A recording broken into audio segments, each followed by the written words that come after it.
حال ہی میں رجب بٹ نامی یوٹیوبر جو ہے اس کے خلاف پاکستان کے اندر کچھ مقدمات درج ہوئے۔ ان مقدمات میں جو موسٹ ریسنٹ مقدمہ ہے وہ ریپ کا ہے۔ اس سے قبل مذہبی جذبات کو مجروح کرنے والا مقدمہ جو کہ تعزیرات پاکستان کی دفعہ 295A کے تحت ہوتا ہے، وہ مقدمہ درج ہوا، جس مقدمے کے بعد اس کو ملک چھوڑنا پڑا، کچھ عرصہ وہ ملک بدر رہا۔ اس کے بعد اچانک وہ پاکستان کے اندر آتا ہے اور دوبارہ اپنی روٹین کی زندگی آغاز کرتا ہے، اسی طرح اپنی ولاگنگ کا، اسی طرح کے پہلے والے کام شروع کرتا ہے، اور بلکہ اس کے ساتھ ساتھ وہ یہ بھی کہتا ہے کہ الحمدللہ میں نے چیزوں کو مینج کر لیا، اور بہت ساری چیزیں اس طرح کی آپ کے سامنے آتی ہیں۔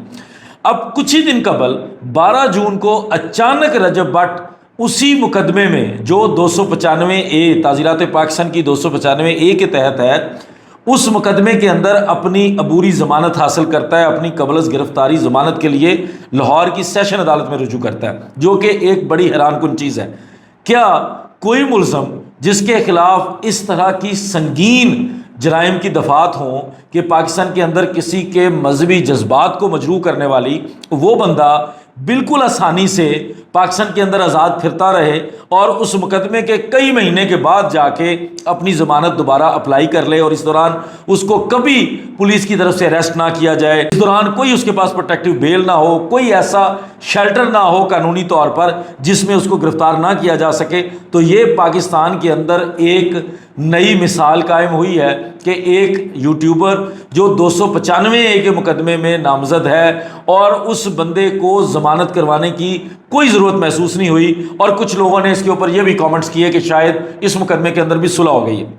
دو چیزیں میں آپ لوگوں کو کلیئر کر دوں۔ ایک تو یہ بالکل انپریسیڈنٹڈ ہے، ایسا قطعاً نہیں ہوتا کہ کسی بندے کے خلاف 295A کا مقدمہ درج ہو اور اس کو گرفتار نہ کیا جائے، یا اس کی گرفتاری کے لیے پولیس چھاپے نہ مارے۔ اس سے قبل پنجاب کے پروسیکیوٹر جنرل فرہاد علی شاہ کسی انٹرویو کے اندر یہ کہہ چکے ہیں کہ بالکل اگر رجب بٹ نامی جو یوٹیوبر ہے اس نے کوئی قانون توڑا ہے، اس کے خلاف کوئی مقدمہ درج ہوا ہے، تو قانون اپنا رستہ لے گا اور بالکل ہم قانونی کارروائی کریں گے۔ لیکن کوئی کارروائی نہیں ہوئی، وہ بیرون ملک گیا، اس کو وہاں پکڑنے کے لیے کوئی ایسی کوشش نہیں کی گئی، وہ واپس آیا، اس نے کئی دن ویسے ہی گزارے، اور کئی دنوں کے دوران اس نے کئی اور واقعات کیے، کسی کو سڑک پہ مارا، کسی کے لیے کیا کیا، اپنے ولاگز کے اندر وہی واہیاتی اسی طرح برقرار رکھی، اور اس کے بعد اچانک 12 جون کو آئی ڈونٹ نو کس لیے، کس اسٹریٹجی کے تحت، یا کون سی اس کے اندر کوئی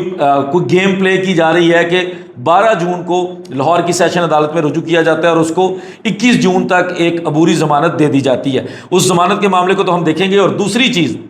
جو لوگ یہ سوچ رہے ہیں کہ یہ معاملہ صلح والا ہو سکتا ہے، تو وہ یاد رکھیں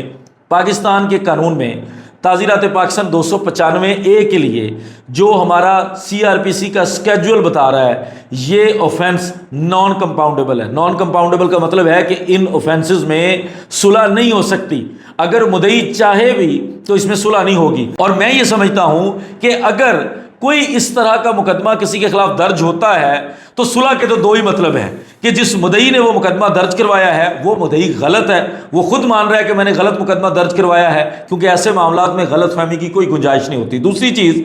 اگر مدعی غلط ہے تو پھر یقیناً اس کو سزا دی جانی چاہیے۔ آلریڈی اسلام آباد ہائی کورٹ کے اندر بلاسفیمی گینگ کے خلاف کوئی ایک مقدمہ چل رہا ہے، پھر اس کا مطلب ہے کہ جو لوگ اس طرح سے کسی کو فریم کرتے ہیں، غلط مقدمہ بناتے ہیں، کسی کے خلاف جھوٹا مقدمہ درج کرواتے ہیں، تو پھر ان لوگوں کے خلاف کارروائی ہونی چاہیے۔ اگر نہیں، اگر وہ بندہ صحیح ہے جو مدعی ہے، تو پھر یقیناً اس یوٹیوبر کو اتنی آزادی نہیں دینی چاہیے کہ وہ پاکستان کے اندر جن دفعات کو سنگین سمجھا جاتا ہے، جن دفعات کو پاکستان کے اندر ریڈ لائن سمجھا جاتا ہے، ان دفعات کا ملزم ہوتے ہوئے اگر وہ اس طریقے سے آزاد پھرے گا اور اپنی مرضی سے، اپنی مرضی کے وقت، اپنی مرضی کے ٹائم پہ وہ اس طرح ضمانت میں جاتا ہے، تو پھر یہ ایک لمحہ فکری ہے۔ اور اب 21 جون کو اس مقدمے کے اندر کیا ہوگا، اس مقدمے کے اندر کیا پلی لی جاتی ہے، کس طریقے سے اس کو مینج کیا جاتا ہے، اس چیز کو بھی ہم رپورٹ کریں گے، اس کے اوپر بات کریں گے، اور اگر کوئی غلط چیز ہوگی تو 100% اس کے اندر نہ صرف آواز اٹھائیں گے بلکہ جو قانونی کارروائی ہو سکتی ہوئی